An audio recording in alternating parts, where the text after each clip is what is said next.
Ngayong buwan ng Abril, ginugunita natin ang buwan ng panitikang Filipino bilang pagkilala sa mahalagang papel ng panitikan sa paghubog ng ating kasaysayan, kultura at pambansang identity. Kaya naman ngayon, umaga, ating pag-uusapan kung paano nga ba natin higit na mapapalalim ang pagpapahalaga sa panitikang Filipino, lalo na sa panahon ng digital na henerasyon. At para mas maliwanagan tayo, makakapanayan po natin ang Senior Language Researcher ng Komisyon sa Wikang Filipino na si Ginoong Roy Rene Cagalingan. Magandang umaga po and welcome back sa Rise and Shine Pilipinas, sir. Magandang umaga at magandang umaga po sa lahat ng mga nanonood sa Rise and Shine. Maligayang buwan ng panitikan. Maligayang buwan ng panitikan, sir.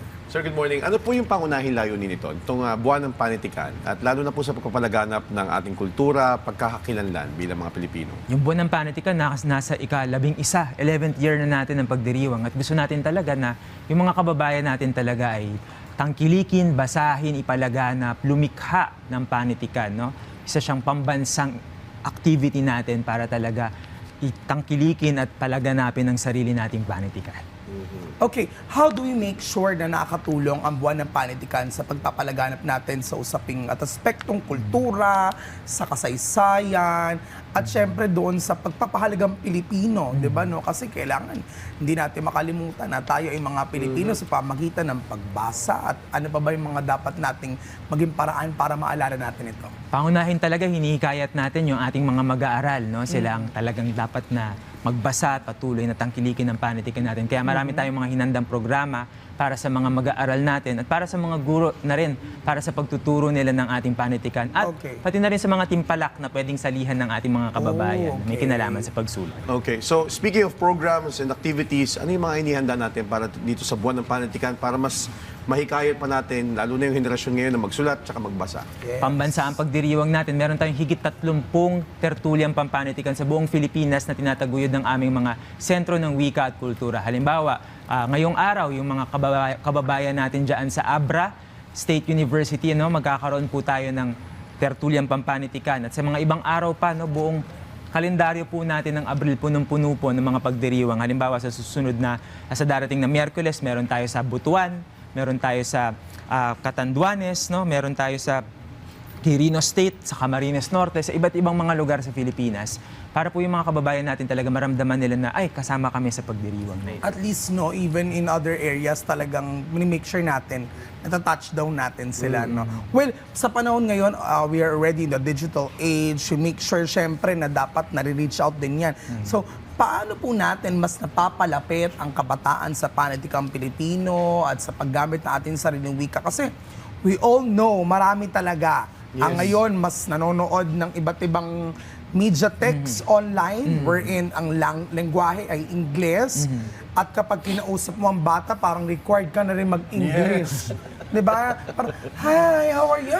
Parang mas eloquent pa sa'yo, mas grabe pa mag-ano, Mas grabe fluent pa. slang sa'yo. Parang ano ba to? Parang kapag tinagalog mo naman, either maiintindihan niya lang, pero he or she or that child can't really speak well ng Kasagot ng Filipino English, language. Tell us more, sir. Sa una sa mga device natin, no, maganda sabihin natin sa mga kabataan, yung inyong kinokonsumong entertainment, halimbawa sa inyong mga cellphone, sa smartphone, may panitikan pa rin dyan. Ano? May sumulat ng script niyan, may nag-isip para dyan. At kung sa mga akda naman, hikayatin lang talaga natin sila na magbasa ng panitikan natin sa Filipino, pati sa mga ibang mga wika natin sa Pilipinas, para talaga lumago yung kanilang imagination. Ano? Hindi lang dapat nakukulong sa isang wika, kundi sa maraming wika. At yun ang realidad ng mga Filipino, hindi lang tayo nagsasalita ng isang wika, kundi dalawa o higit pang mga wika. Pero in general po, from KWF perspective, kamusta ba ang preservation ng wikang Tagalog, ng ating mga dialects? Masasabi natin, halimbawa, ang ating wikang pambansa ay malusog, ano? At gusto pa natin itong paunlarin, maging intelektualisadong wika. Pero meron tayong mga kaso ng mga wika na nanganganib. Halimbawa, yung mga wika ng mga kapatid nating Aita, kasi hindi na nila masyado nagagamit. Kaya may mga intervention din kami doon. Gumagawa kami ng mga bahay wika language nest para yung mga bata, bago sila pumasok sa kinder, ay sinasalita nila yung sarili nilang Ang wika. galing. Okay. May mga ganun talaga eh. Actually, may documentary ginawa yung mga estudyante ko way back 2022, I think.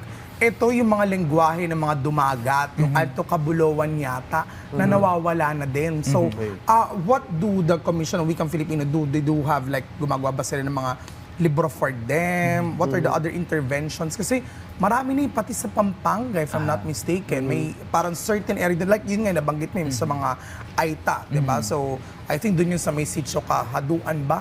Marami yan eh. So, what are the different activities that you guys do to make sure that these are all intervened? Una talaga, yung pakikipag-usap natin sa komunidad, no? Dapat Okay. talaga gusto nila. Kaya tinutulungan namin sila kasama ang LGU at binibigyan ng pagsasanay yung mga elder sa community para maturuan yung mga bata sa paggamit ng sarili nilang wika. Okay. Sila talaga yung nangunguna, kami ay katuwang lamang. No? Talagang community-led initiative talaga siya. Tumutulong ang KWF sa kanila. Okay. So in other words, yung response naman o yung tugon ng mga lokal na komunidad na medyo naiiwanan na nga yung kanilang mga lengguwahe, okay naman sa Ayan, ngayon. inuunti-unti natin talaga. Halimbawa po dun sa Abukay, Bataan, ano? Okay. Pa 10 taon na rin yung proyektong yan. Kaya at nagwagi na rin ng pagkilala, no? Okay. Yung effort na yan ng LGU-KWF at ng mga Aita sa Abukay. Kaya yun talaga, unti-unti at talagang kailangan maging matyaga ka at talagang Yes. maniwala sa komunidad. Mahalaga Okay. yung consistency. Yes, oo. syempre in line with the with the literature month dahil may mga ilan tayong mga vulnerable mga sektor, may iba't ibang mga siguro indigenous people also not only on the socio-economic factors ang kinokonsidera ng pamahalaan but also on the literacy and also on the language part. So example, may mga text tayo na available which is just for general audience. How do we make sure na target pa din itong mga sektor na ito? Meron talagang kami nilalabasin ng mga libro na may range din talaga sa Okay. representation ng iba't ibang mga sektor. Ano? At Ayun. kasabay nun, gusto rin natin sabihin na yung panitikan para sa lahat, no? Yung access point ng panitikan, kahit sino maaaring pumasok at namnamin ano yung pwedeng ibigay sa atin ng panitikan. Ay, nakatuwa Alright, naman oo. at least, diba? Well, on that note, maraming salamat po, Ginoong Roy Rene Kagalingan, sa pagbibigay linaw at pagbabahagi ng inyong kaalaman tungkol po sa buwan ng Panitikang Filipino. Thank you so much. Salamat Balik po. ulit, sir. Thank you, sir.